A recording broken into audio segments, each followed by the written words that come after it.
guys, data sonification is actually pretty simple. Imagine... What now? You? Yeah, you. Come here. Data what now? Come on, keep them coming. Data So, what now?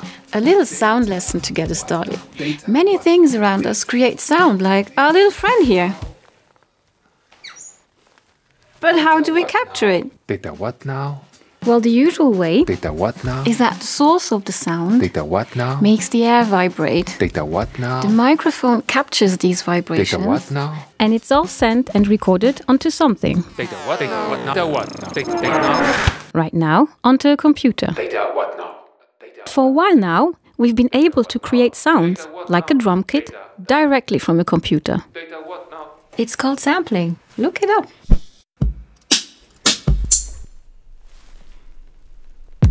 They do what now? What now? They do what now?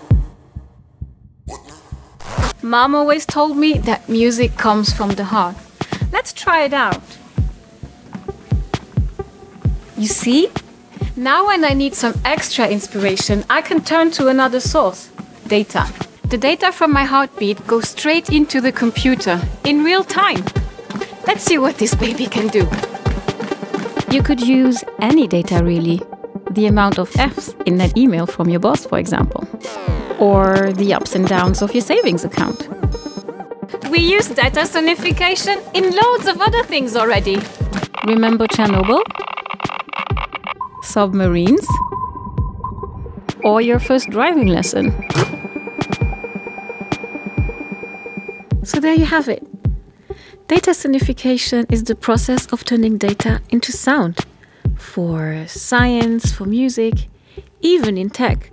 I mean, the possibilities are endless. So, keep your ears peeled.